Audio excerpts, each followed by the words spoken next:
Hello guys, আসসালামু আলাইকুম। কেমন আছেন আপনারা সবাই? চলে আসলাম আজ আমরা নড়াইলের বিখ্যাত এস এম সুলতানের বাড়ি। তো দেখে নি কি কি আছে।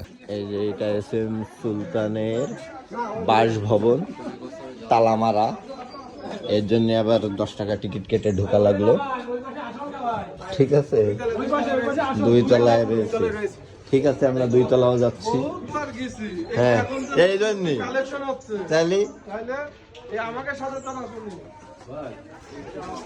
আমার মেয়ে আর বউ শুরু করে দিচ্ছে। হ্যাঁ, দেখেছো ব্লগিং। এটা কি? এটা হলো এস এম সুলতানের মায়ের কবর, ডেট, তারিখ এগুলো সব লেখা। দেখা যাক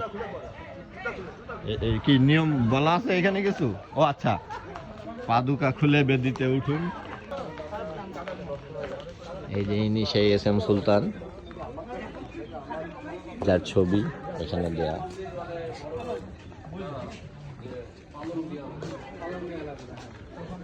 ঠিক আছে, ভেতরে গাছের পাতা ছিঁড়া নিষেধ, আবর্জনা জায়গায় ফেলুন।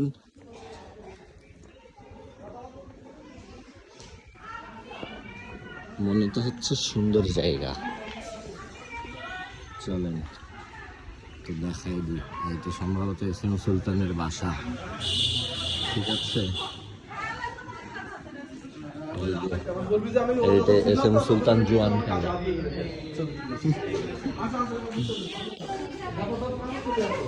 এখানে একটা গার্ড রুম।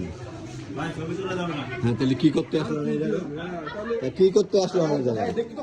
এই যে এটা রাহান ভাই ক্ষমতা দেখাচ্ছে। ঠিক আছে, ক্ষমতা দেখায়।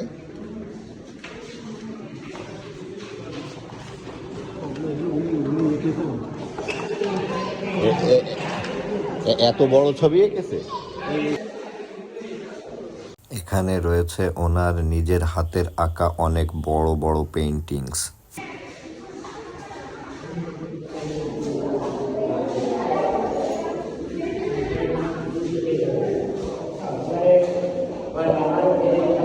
এত বড় ছবি এঁকেছে।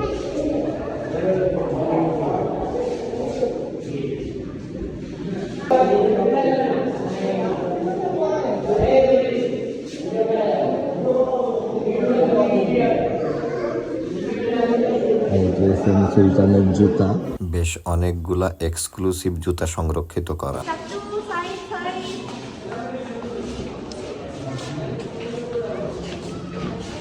এগুলো সম্ভবত উনি এঁকেছিলেন কোনো এক আমলে। ভেতরে রেস্ট্রিকশন যে ছবি তোলা যাবে না, বাট এখানে তো আশা করা যাচ্ছে ছবি তোলা যাবে।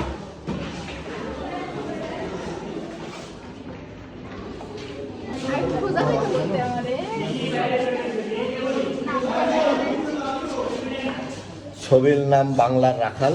এই যে সেই রাখাল। ছবির নাম বাংলার ভম্বল। এই যে সেই ভম্বল।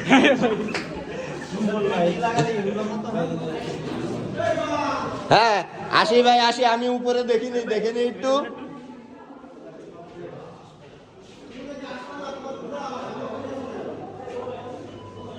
আসলাম যখন তুলে নি ভালো মতো।